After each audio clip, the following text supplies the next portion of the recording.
Hey guys, welcome to another episode of the Achieve More podcast. My name's Anthony. You can find me on YouTube at Picksburgh, where this video will be uploaded in the video format. If you'd like to see our pretty faces, come on over to YouTube and look up Picksburgh. You also see videos of me and my girlfriend traveling and doing fun stuff. With me, as always, I have my co-host Michael from Huddle Card Collection. Michael, how are you doing today? Doing wonderful, Anthony. Thanks again for putting on a great show. I'm looking forward to this one since I heard we first were going to have David as a guest. I'm definitely Good. looking forward to this. I could soon change your mind on that. Oh no, I don't think it's going to be a tough one for you to change my mind on. So that being said, we do have a very special guest today. We have David Bedford on the program. He's a Beatles historian. He's an author. He's a blogger. He's a podcaster. He has a tremendous overall knowledge when it comes to the Beatles. Super excited to have you, David. If you would just give anyone that's new to you on the program just a brief rundown of who you are and kind of what you do. I mean, you summed it up very nicely for me. Thank you. So I've now authored or co-authored 8 books about the Beatles. First one was Liverpool, which came out in 2009. It's about to go into its 4th edition. So I've done podcasting, got a YouTube channel at Bright Moon Liverpool, which we've had getting on for 2 million views on the films we've made. Filmmaker as well. So I was associate producer on a documentary called Looking for Lennon, all about John's early life. That's been sold in like 26 countries around the world. And we're just putting the finishing touches on one on the Beatles in Hamburg as well. So it keeps me going, gives me something to do. That's incredible. What was it about the Beatles that grabbed you and made you want to dedicate so much of your life to the band and to preserving their memory? It's the personal connections of growing up in the dingle where Ringo's from. So literally, you walk down to the bottom of the street where Ringo was born, turn 20 yards, that was my back gate. So wow. I lived in that area till I was 24, and I went to the school that Ringo had gone to. Wow. So my first school till I was 11 was St. Silas, which is where Ringo had gone to school. And then after I got married, wife and I, we moved out, and we just found the house for sale, didn't choose it on purpose, but it's in the Penny Lane area. Wow. We got 3 daughters who were born in the same hospital as John Lennon. And then their local school is Dovedale, which is the school that John Lennon and George Harrison went to. So it was at that time when our girls were at the Lennon and Harrison school that as parents, we just got involved. And that sort of reignited, the sort of passion that had been there since I first started playing guitar when I was about 12 or 13 of playing Beatles songs. They were the first songs I learned to play. That's amazing. I would imagine being like from where the Beatles are from, there's such a rich history.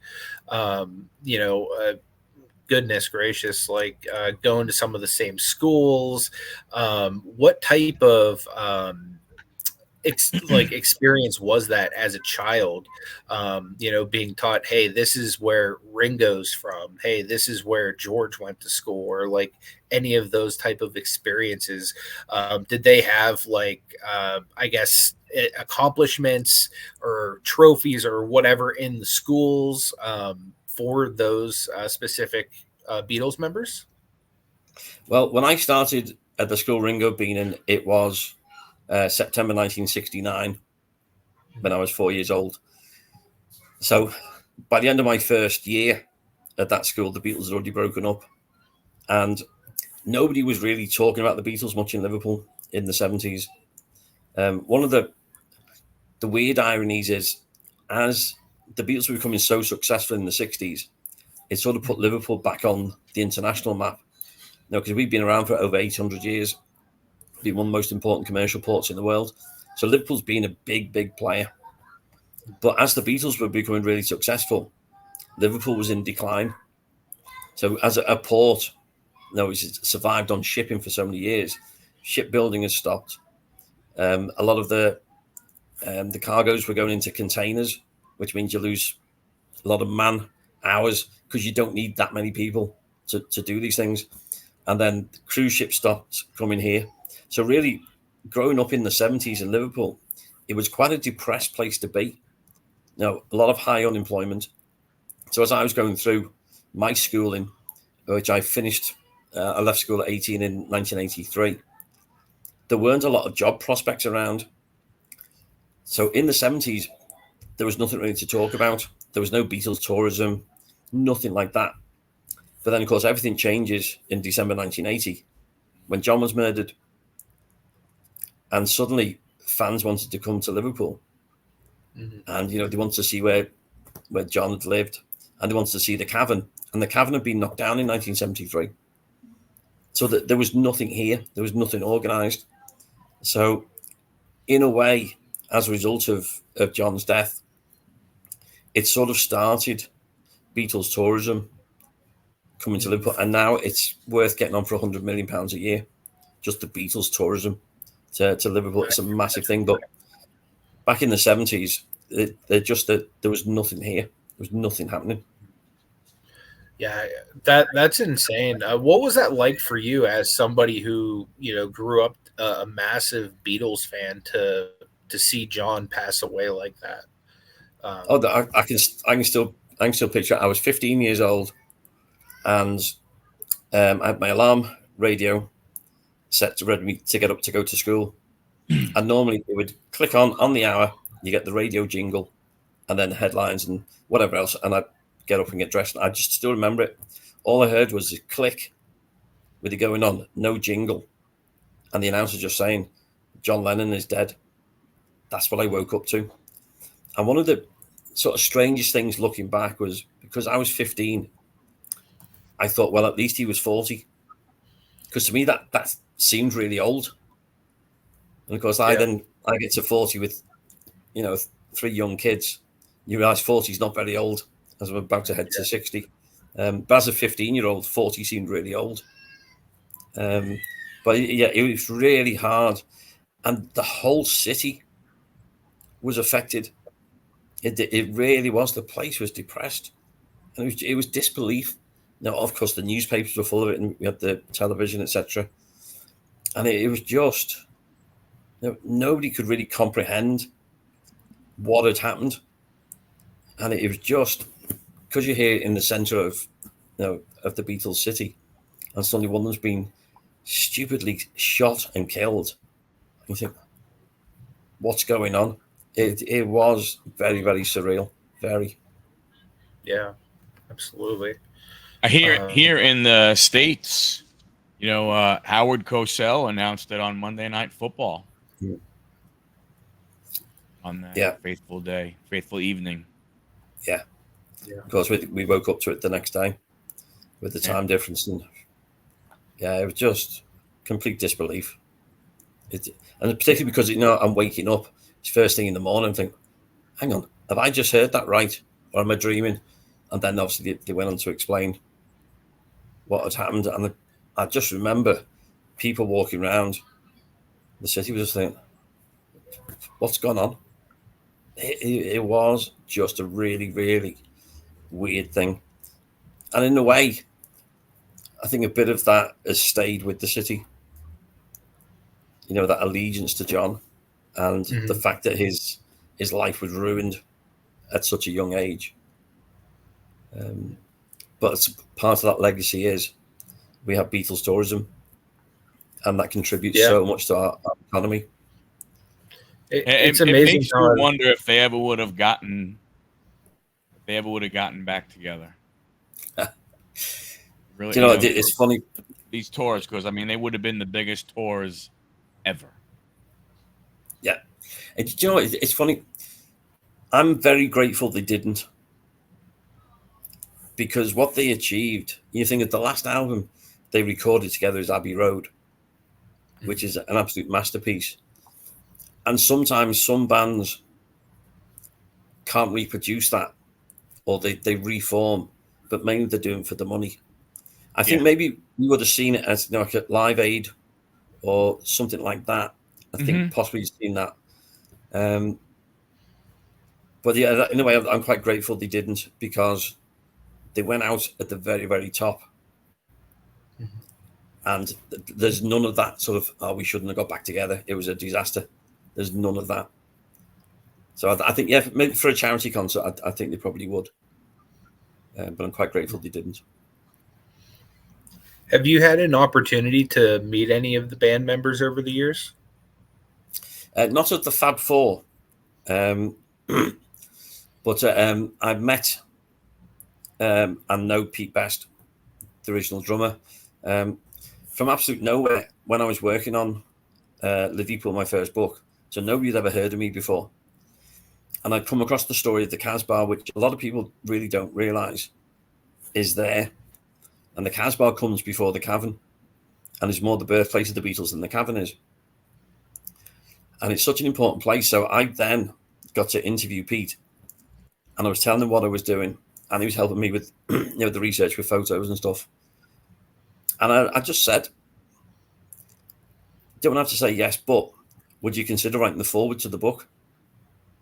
And Pete sat down, read the whole manuscript, and wrote a wonderful foreword to the book for me. That's awesome. Which was such an honor. It really was. Very cool. Yeah, it's very cool. So yeah, that's awesome. It's an incredible story. So the conventions that you go and share at, both in the UK and some in the United States, what are those like? Just from a fan experience or somebody that's never been to one that might be interested in attending one of these conventions in the future. Can you tell us a little bit about that? Yeah, they are great fun. They're great fun because for a whole weekend, it's just you're in a hotel or something like that, these events, and it's just all celebrating the Beatles stuff, and everybody gets on with everybody else. You're celebrating the music. You're meeting people who are part of the story. So I've been over to the New York Fest for Beatles fans.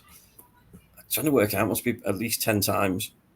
Been to Chicago a few times, been up to Washington, Louisville, went to LA once, Stamford, Connecticut. So I've done a lot in the States. And then every year we have our International Beatle Week, which is at the end of August. So it's coming up in a matter of a couple of weeks' time. Mm-hmm. And almost like for a whole week, Liverpool just gets taken over by the Beatles because thousands of fans come from all over the world. So there's concerts going on with tribute bands. That's awesome. I'm doing a couple of talks, and they were doing something different each year.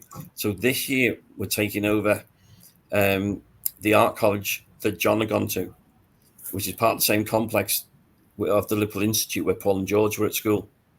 And Paul now owns all of that building. He's got a school called the Liverpool Institute for Performing Arts, where people come and study from all over the world.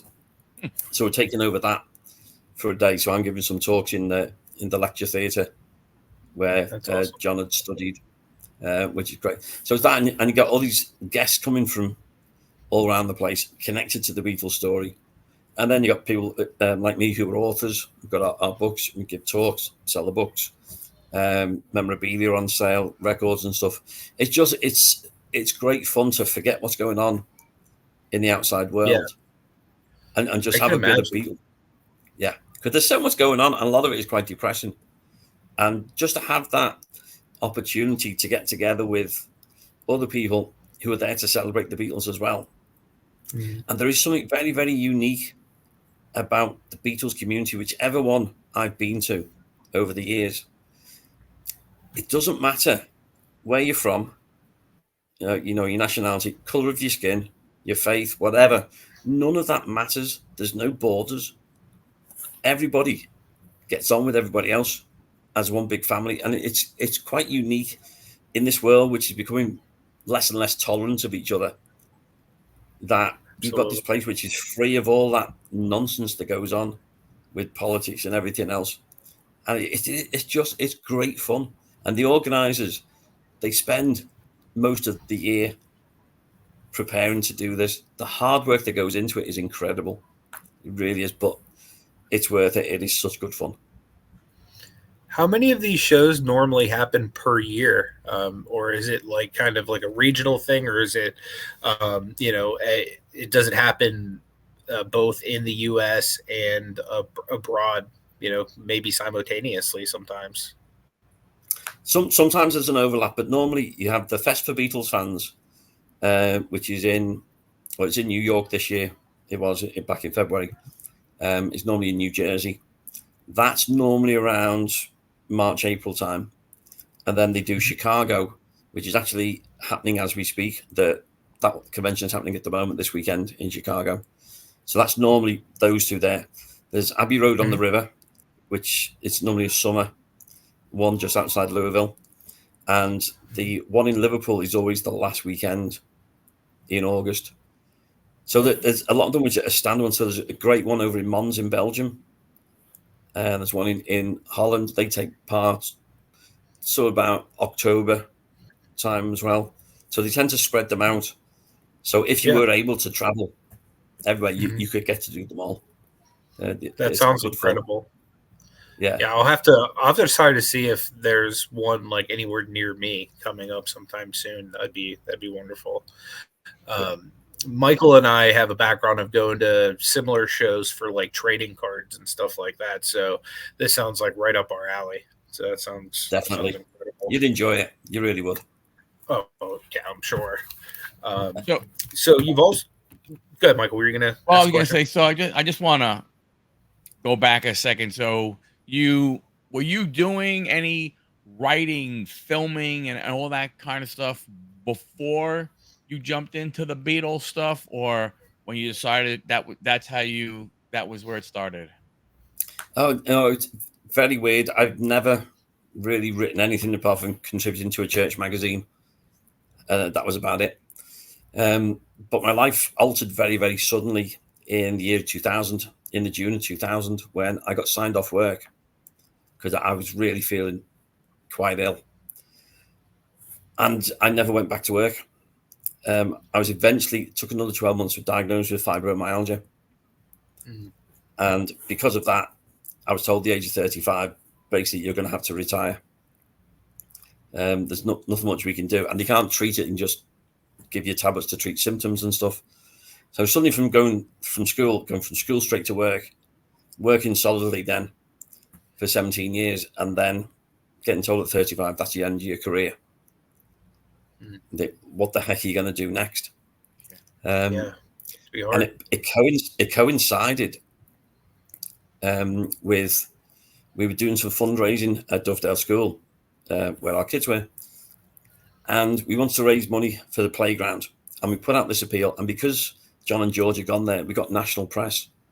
Now we got hundreds of former pupils turn up, so I got to meet loads of people who were at school with John and George, which is cool. But what sparked it was the person who responded to the publicity was Yoko, and Yoko only got in touch and said, John loved his time at Dovedale. I'd love to support you. How much money do you need? And we'd asked, I think our budget was about £26,500, something like that. So we sent that to her. She came back and said, right, I'll give you £30,000. Do everything that you got planned. Put some extra money in the pot. And then she's been over to the school on a number of occasions and given more donations on top of that as well. And I just thought, okay, this isn't the Yoko that I've been told about. You know, that this is a really generous thing. It doesn't have to do any of this. And so one of the guys I was talking to then was writing for a Beatles magazine about his time at school with John and George. And he was no good with technology. So he said, I'm trying to send this to the editor. Are you any good with the internet? Of course, remember those days when it was dial-up internet? Before we had, driving you mad. So I said, don't worry, I can do that. I'll send it down for you. So I sent the stuff to the editor and I said, by the way, would you be interested in this story about Yoko giving money to the school? And said, oh yeah, definitely. So that's the first thing I wrote. And it got published in the magazine and said, are you interested in anything else that happens up in Liverpool? Or is somebody doing that? I said, no, there's nobody else doing that. So if you want to write some stuff regularly, please do.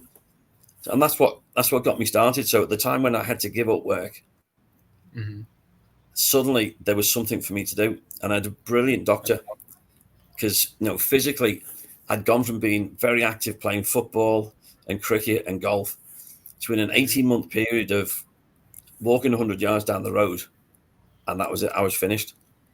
Mm. And he said to me, "You got two options."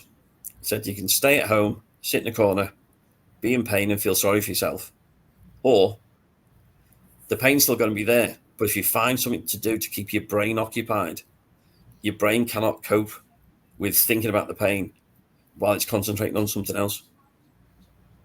Find something to do." And so I told him about this thing. He said, "Brilliant, keep doing that." And he really encouraged me. So in a way, I sort of jokingly say that my doctor prescribed the Beatles for me as my therapy. And because it took 9 years from when I started on it to the book being published, I didn't even have a publishing deal till 7 years down the line. It was just that's what was keeping me going. Yeah. Was because I'm in Liverpool, bumping into people, going and doing interviews with people who were connected to the story. Yeah. Because they're all here. So I was meeting all these people and thinking, these are great stories. I must go and read a book on the Beatles in Liverpool, and I'll go and do some more research. And there was not a book on the Beatles in Liverpool. So that's what I ended up writing. It's still the only major book which just concentrates on the Liverpool story. Which, considering this is where they were born, where they grew up, and they were founded and formed and everything, Wow. and nobody had done it. You would have thought at some point in time, for who they are, somebody would have done something like that. It must have been a shock as you're trying to trying to figure out, and you're going, wait a minute, what am I spelling something wrong? Am I doing something wrong? Am I not looking? How? Because you would think how. I mean, you saying that, and in my mind, I'm going, how the heck could that be? Like how? I mean, hey, great for you. That's awesome. But I mean, it's like you would have thought, especially after John passed away, that somebody would have, dug deep to go ahead and find out about, Well, all they this did stuff. like individual biographies and things, but Yeah. normally if it was a book that was covering the Beatles, they tell the same few early years stories, and then the next 80% of the book would be full of whatever their angle was. Yep. Nobody expanded that first little bit. And of course, there wasn't really a lot of internet around back then. We're back in 2000, 2001. So it was going on to bookshops. And that's one of the great things of going to these events, because you find out what other books are out there, and realizing that there wasn't a lot, and that I then had to go and do my own research. And that was the fun bit for me, because I love doing the research. And it almost becomes, my friend calls me the Beatles detective, because I like to forensically analyze everything. And don't give me the emotion, give me the facts, give me the evidence. And so I just found, I've got this amazing second life, which I've had for the last 24 years. And I genuinely look on this as a God-given blessing, that I would never have been able to do any of this if I hadn't fallen ill. Yeah. And I've been able to turn that into a positive and just have this amazing second life as a Beatles guy. That's awesome. It's incredible to see like all of this incredible success come out of something that was such a bitter pill to swallow, but somehow you turned it all around, man. That's awesome. And that's literally what this podcast is about, is finding ways to overcome and live your best life. So and you're just a wonderful example of that, David. I give you props. Oh, thank you. And that's incredible. I used to, back in the day, I was a professional wrestler, so I deal with quite a bit of chronic pain. So hearing, you basically take your chronic pain and just continue to pour passion on it and kind of focus on the Beatles as opposed to the pain. I mean, that even hits me personally. So I appreciate you sharing that story, man. That's incredible. It's a pleasure. And I like to share that part of the story, because I think it's so important, because most of us, particularly as we get older, we're going to have something we have to deal with. And one of the hardest things is the mental battle, and I had to go through quite a lot of mental battles along the way. But really just having that whole idea of just diverting your brain, and it's not pain avoidance, because you can't avoid it, but it's distraction. And if you keep your mind distracted, then you don't have a lot of time to concentrate on the pain that you're in. And that's what I've found has worked so well. And so I like to share that on because that's what I've learned from experience. Yeah. Makes a lot of sense. Out of curiosity, there were a lot of conspiracies about Paul McCartney potentially passing away and then somebody else replacing him. As a historian, have you looked into any of these conspiracies, and what's your personal opinion on them? I mean, that one is just great fun. You know, and I think the Beatles, Paul especially, thought it was hilarious.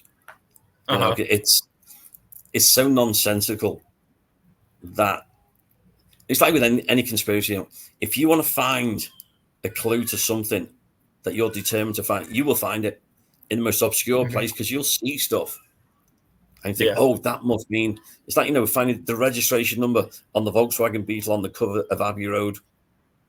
You know, when you look at that, it says, oh, I'm Paul of 28. That's his age. Therefore, this shows that it's all true. I mean, it's just that one. I just find it's just fun.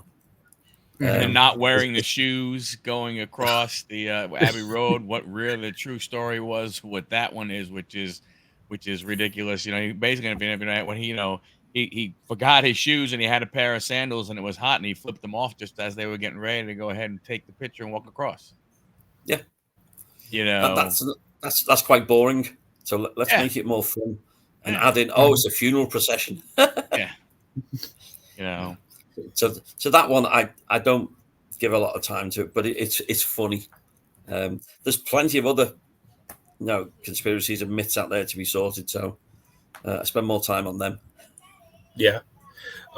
So out of your experiences going on television and radio, do you have a preference, number one?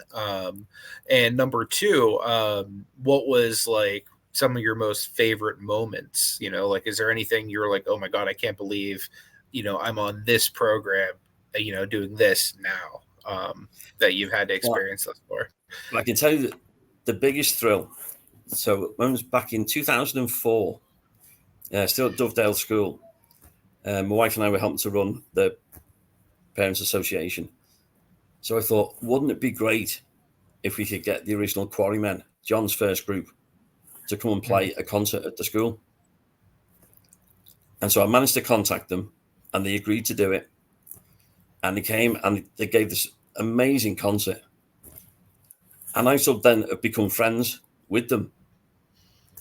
And then last year, and this is weird, and this is how my journey has gone. So I just published a book called The Country of Liverpool, Nashville at the North, because Liverpool had this huge country and western scene. While the beat music thing was going on, country music was massive in Liverpool. And so I'd written about that, and the country roots are very much there in the Beatles music. So a lot of the songs the Quarrymen were performing were country music songs. And a lot of the artists the Beatles were inspired by were from country music. And then a lot of the songs they recorded have country roots as well. So I'd written this book.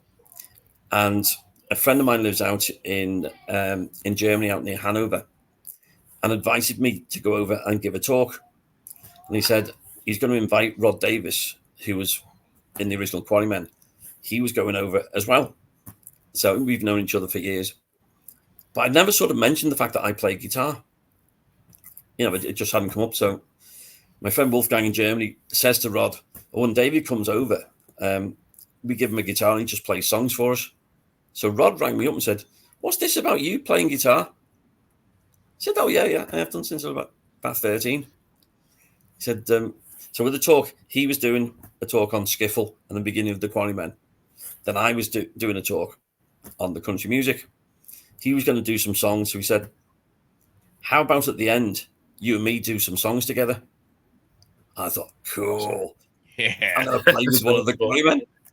And we had no chance to rehearse because Rod lives down near London. So basically, we get to Germany. He does his talk with a few songs. I do mine with a couple of songs. And then we just come up with the list. And we just, what the hell, let's just go for it. And we just played, 10 or a dozen songs. And And it was just so much fun. We had a real laugh. So we then got invited back to the same place in Germany again.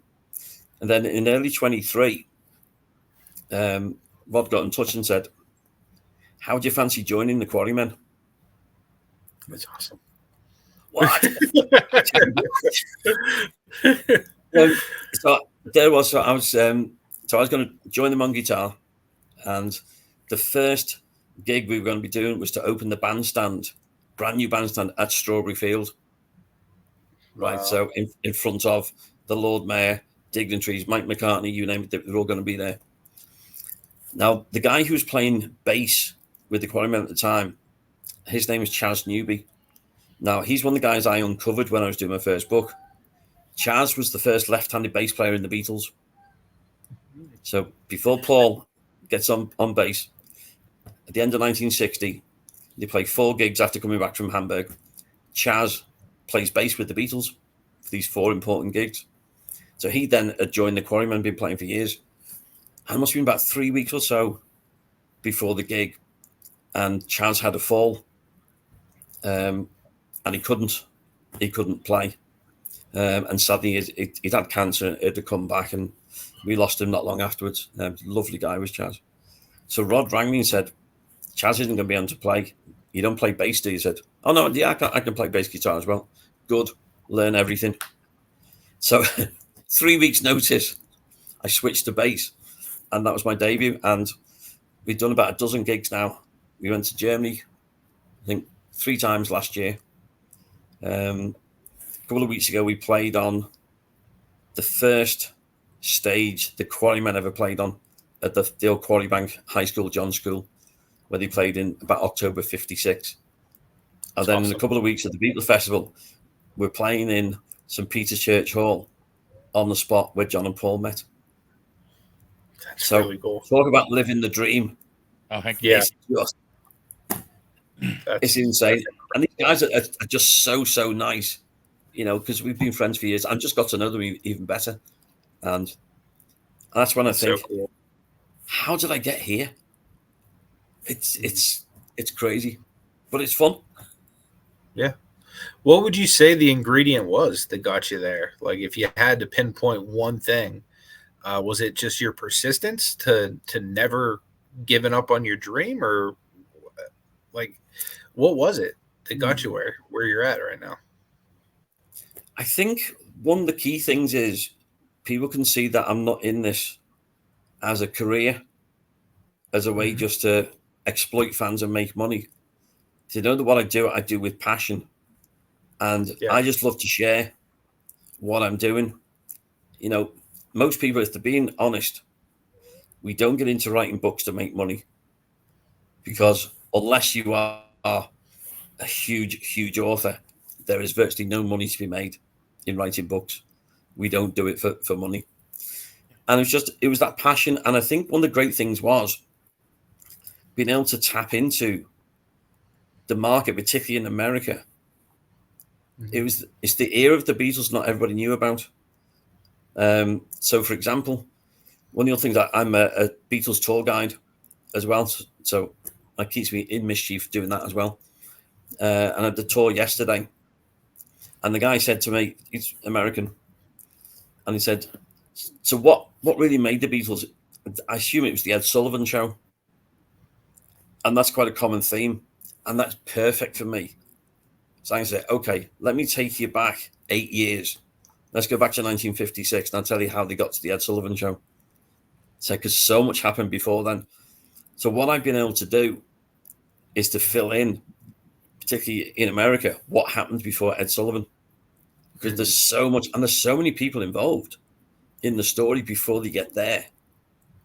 3 years to the day before the Ed Sullivan Show, they made the debut at the Cavern Club. So 9th of February 1961, in front of maybe 150 people. 3 years later, they're in front of 73 million on TV. That's a big journey. But they'd already been going since 1956. By the end of 1957, John, Paul, and George are together in a group. So they had a long way to go before they got any success. And anybody who thinks they were lucky, one of the things I wanted to do, particularly with my first book, is so part of the book is a guidebook, and I list every venue that they played in the local area, and there's about 110 of them, and sometimes they were playing like 3 times a day. So all this information I was collating together while interviewing the people who were there and getting their stories and filling in a large part of Beatles history, which had sort of been overlooked, of what happened before they became the Fab Four, because Ringo doesn't join till August 62. Mm-hmm. They've been going for a lot of years before that. So it's been great. And in my previous career, I worked for an insurance company. So I was involved in sales and marketing. And I've always loved giving talks, presentations and stuff. So I'd learned all that in the previous job. So I enjoy that. I enjoy meeting people. And so when I get promoted to America and give my talks, because I've got a Liverpool accent and I'm at a Beatles convention, I can get away with virtually anything. It's great. It's great. They expect me. I have to be cheeky and a bit rude to them, and they love it.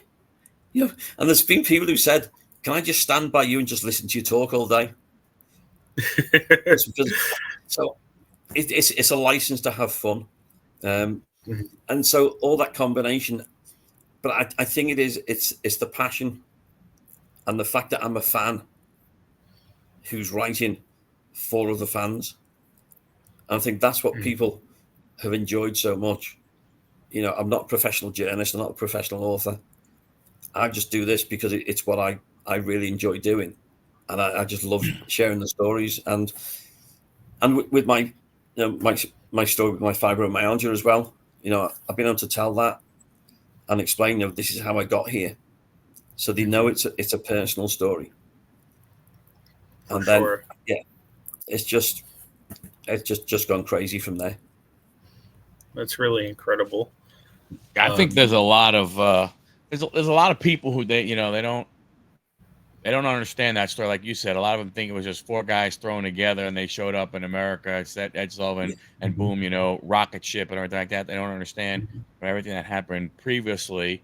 And then the other funny thing is there's a lot of people who don't understand all the things that the Beatles did in music, in studio, that changed the way music was produced, performed, sung, just hearing, everything do. Like, bands are doing stuff with technology now that the Beatles were doing without technology. Yeah. And they were able to go ahead and get things done and stuff like that. It's amazing. A lot of people don't, a lot of people don't realize the records and the stuff like that. They don't realize, there's a lot of people who don't know that in April of 1964, the Beatles had the top 5 songs on the Billboard 100. The top 5. There are groups that don't get 1. There are groups that don't even get 5. They had the top 5 on the same time. I mean, it's just, people don't, there's a lot of people, and again, listen, I'm a massive Beatles fan. I mean, 90% of the time when I'm in the car, Sirius XM, the Beatles channel is on, and my kids and everybody listens to it, and a song will come on, and they're like, "Who's that?" And I'm like, "That's the Beatles." Wait a minute. Then who's that? That's the Beatles too. What? Who's that? That's them also. And they're like, "What do you mean?" And I go, "They had no boundaries. They were not. They in reality. I mean, I know they were whatever genre you want to talk about it, but they really weren't pigeonholed to that. They experimented with things and moved a lot. They moved the needle more than so many people, actually, realize. And I laugh when I hear people talk about these other groups and the other bands. "Oh, this is the greatest band ever." Who, and they'll name them, and it's like, you have no idea. They're the only band, when you think about it, if you look at it, who had 4 number ones. They had 4 A's. They had 4.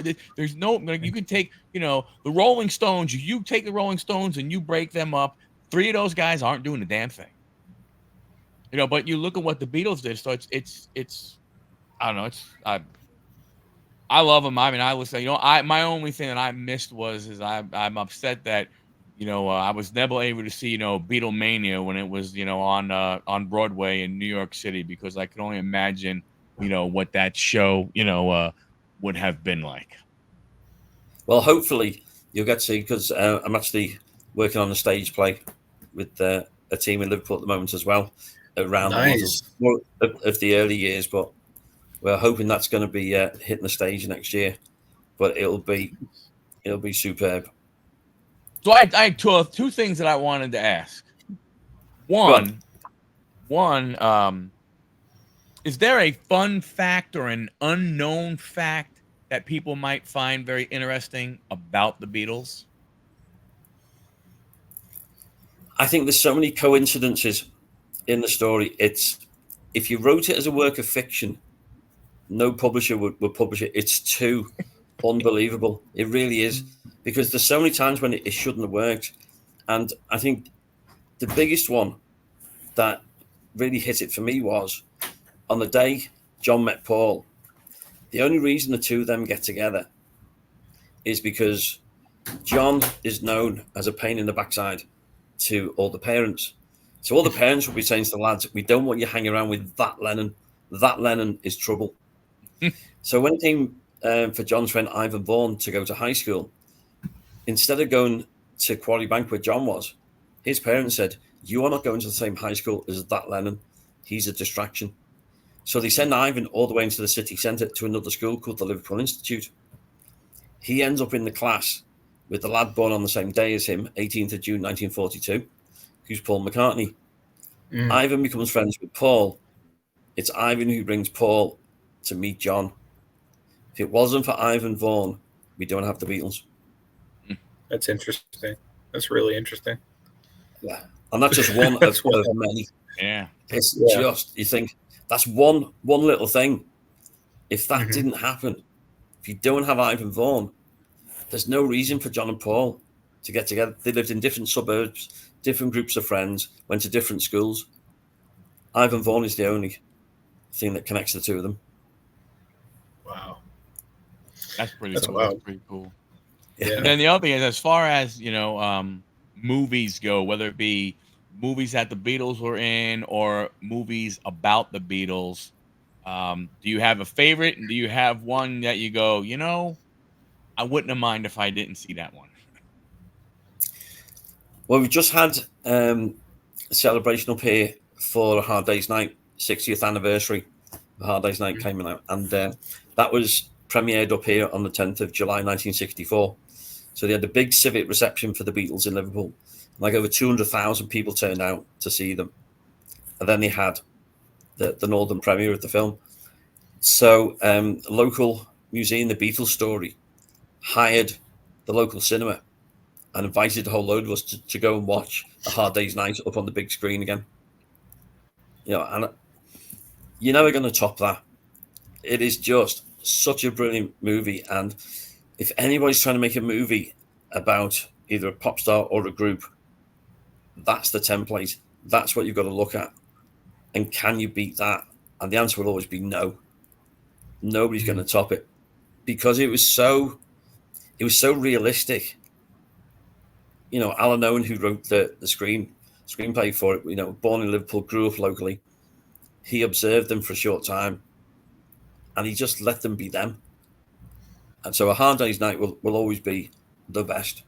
I really enjoyed Yesterday when that came out a few years ago. I thought that was good fun.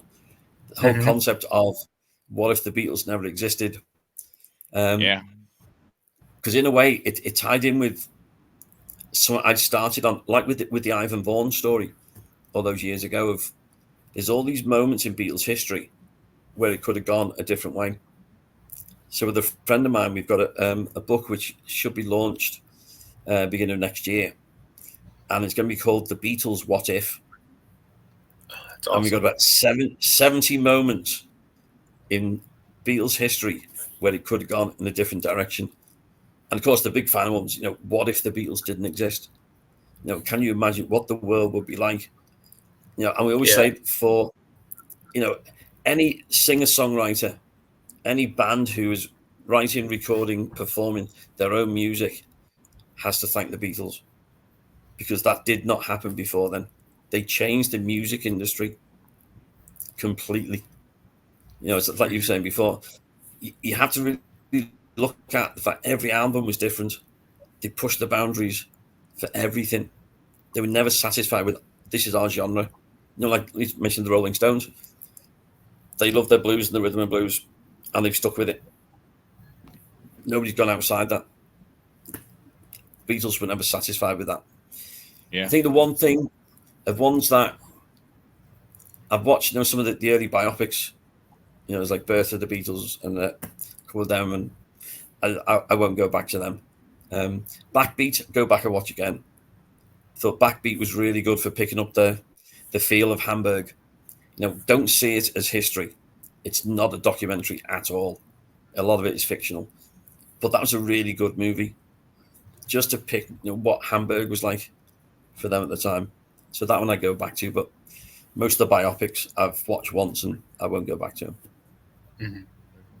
That makes sense. What do you think about the final Beatles song ever recorded? You know, it's an interesting one. You can hear it. It's a decent song. You can see it. It was never going to be, you know, an absolute classic. Otherwise, it would have been worked on beforehand. But I think they did a good job of it. But I think they could have done better. I was surprised there was so much strings and orchestration on there. Yeah. On the basis of what, you know, Paul hated Let It Be, so we got Let It Be Naked stripped back. And I was so surprised. And you couldn't really hear George on it much. And yeah, technology, what they could do with John's voice was just incredible. Oh, yeah. I think you need to see it with the video. I think, you know, because we got the song, then we didn't get the video till the following day. I think it made more sense when we got the video to watch with it. Yeah. It was interesting with all this technology. Lots of people on YouTube have done their versions of the song. And the best one I heard was they've done it in the style of the Hard Day's Night soundtrack, where it's a lot more guitar based, and it's really good. And I think that would have been a much better arrangement. So I think it's wonderful to have it done, because, you know, when you listen to the original demo, it was awful. The fact they could clean it up, the vocal like that was just absolutely superb. So it's worth it just to hear that. So it was a good song, you know, and it was well done. I think it could have been better, but, you know, it's a piece of history again, isn't it? Yeah, absolutely. And they're still creating history all these years later, considering they split up in 1970. Yeah, absolutely. In fact, speaking of that fact, we have a couple segments that we do towards the end of the podcast. One's called No Dumb Questions, where we take a listener question, and cool. Actually it's based off of that. In fact, since they have split up all the way back in 1970, it has been 50 plus years now. And their legacy is already one of the greatest bands that have ever done music. 50 plus years from now, as a historian, what do you think the Beatles' legacy is going to be? It'll be exactly that. They'll be the greatest musical group that ever existed. The songwriting talents, particularly of Lennon and McCartney, will still be talked about. And the way we still talk about now Tchaikovsky and Beethoven and Bach and all this amazing classical music going back 200-300 years, and we're still talking about them now. That's how the Beatles will be remembered. That they're not going to lose that, even if there's not as many people listening to them, which doesn't seem to be stopping at the moment, because, you know, when they went on to downloads, they almost broke the internet. So there's still new generations discovering the music. And I think in the end, that's the most important thing, is that the Beatles were a musical group and they were about the music, and that is going to be their legacy. Because a great song will always be a great song. A great album will always be a great album. Just they managed to make every album a great album, and virtually every song a great song, and nobody else can do that. So I think that is just going to keep going and going. Absolutely. Yeah, they're definitely in GOAT status, if you ask me. Completely. So the final segment that we have on the podcast is we have to ask, but you do not have to answer. Sometimes it's a crazy off the wall question. Sometimes it's just straightforward. Today it's more straightforward. But what is the wildest thing you discovered about the Beatles in all your years of research? The wildest thing. I think that the thing that was the biggest shock and the biggest surprise to me was something that fascinated me from day one, which we're all told that in August 1962, Brian Epstein took Pete Best into the office and he sacked him. And I can now prove that didn't happen. Oh, wow. Pete Best was never fired.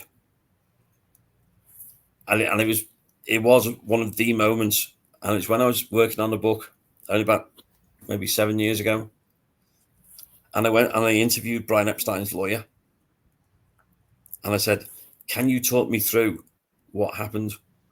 Because the story has always been, and I've seen Paul do it in an interview recently, he said, we decided we wanted the great drummer in Liverpool. So Pete had to go and we got Ringo. And it didn't happen like that at all. So what happened was the Beatles did their audition in June 62 for George Martin. At the end of that, George Martin says to Brian, okay, I'm still thinking about a contract. If I give you a contract, I'm going to use a session drummer for making the record. It doesn't matter what you do with the group. Well, Brian didn't realize that was normal practice. Brian goes to John, Paul, and George and says, if we get the contract, George Martin doesn't think Pete's good enough to play on the record. And they say, well, it's our last chance. If we get the contract, we're going to have to get another drummer. And so Brian asked the lawyer to look into how that could be done. So when they eventually get the contract through, it's like third week of July, Brian then starts to ask other drummers to replace Pete. 4 drummers were asked. Ringo was the only one who said yes. And he was not the last one. He was the third one. So even after Ringo was offered the job, the day after that, another drummer was asked and turned him down. So there was never a case of, we've had enough of Pete, he can't play drums. All that stuff is just nonsense. It was never a case of get rid of Pete, replace him with Ringo. It was, okay, we're going to have to replace our drummer. Who are we going to replace him with? Let's go and approach these drummers. And I corroborated each story of the 4 who were asked. And the fact that the lawyer explained, said he had to tell Brian that he couldn't sack Pete. Because to sack somebody, you have to employ them. And Pete wasn't employed by Brian. The Beatles employed Brian as their manager. Brian didn't employ them. So he's got no authority to sack him. And then in UK law, one of the things I uncovered was John, Paul, George and Pete signed a partnership agreement. So they're a legal partnership. Under UK law, you cannot sack a fellow partner. You have to dissolve the partnership. They didn't have time to do that, didn't want to do that. So what Brian had to do was to trick Pete into thinking he was being fired. And that's what happened. Brian said to him, the boys want you out, i.e. your partners want you out of the group. And it's already been agreed that Ringo's joining on Saturday. Now, you're Pete, age 21. What do you think? I've been sacked. Nobody ever told me he was sacked. And he wasn't. They tricked him into it. And in fact, by him then joining another band, he quits the Beatles. So, wow. Yeah. So it's a story I've been interested in for so many years. But talking to Brian's lawyer, and he explained it all to me and went, we've been looking at this completely the wrong way around since 1962. We've just accepted that Pete was fired, and he wasn't because he couldn't be. And the perfect way to explain it is the Eagles did something similar.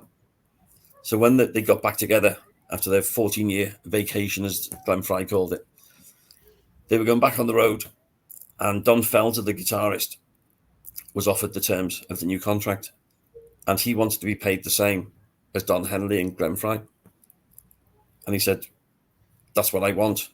So they said to him, well, you're not going to get that. So the Eagles send their manager, Irvin Azoff, takes Don out for lunch and says, right, you're out the Eagles.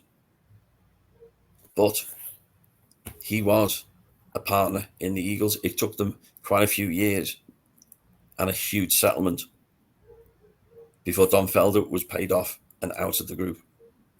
You can't just do it. Oh, wow. So that was the biggest thing, which is like a complete about turn and so unexpected. I thought, wow, we just always accepted that Brian Epstein sacked Pete, and it didn't happen like that. Interesting. So, yeah, that's great. So that's what I get up to. That's crazy. That's great. That's one of the best. We have to ask. You don't have to answer the answers that we've had. 100%. I mean, that's wow. Yeah, definitely. Welcome to my head. Yeah. Michael, before we let David go, do you have any final questions for him? No, I mean, I really don't. I mean, it's the journey, what you said. I mean, it's amazing. I would, anybody listening, just if you can, sit back and listen to some of their music and try and, just as I say, let your mind go free, just listen, to what it is, and you hear some amazing stuff. You'll hear, it's my favorite band. I don't, I mean, like I said, I listen to them probably 90% of the time when I'm in the car. I mean, I got, I take my XM radio with me when I travel, so that this way I can make sure that I hear them and stuff. And my only thing that irritates me is that two of my favorite songs, I Am the Walrus, Magical Mystery Tour, in my opinion, do not get as much playtime as they deserve. But that's not a question. That's just my opinion on that type of thing. And also, I've tried to have my Fab Four played on Beatles, and I keep asking, and they don't go ahead, and they don't put me on. I'm starting to get concerned. They don't like me. But no, thank you so much, David. This was absolutely fantastic. I have been looking forward to this. I mean, even, my wife I was telling her, she's like, oh my gosh, you're going to be in your glory. I said, you know what? I said, this has been fantastic. Thank you so much for giving us your time to talk about the GOAT, the greatest band, the greatest musicians in the history of music. Yeah, no, it's been an absolute pleasure, guys. It really has. And David, before you go, where can people listening to this find you? Where can they get your books? Where can they follow your podcast? All of those things. If you go to my website, which is nice and simple, davidabedford.com, and that's got links to everything I do. So just davidabedford.com. Awesome. And I'll also make sure they're all linked in the video and in the audio as well. So guys, make sure if you're listening to this on any of your favorite streaming platforms, you just click the info button and we will have all of that there for you as well.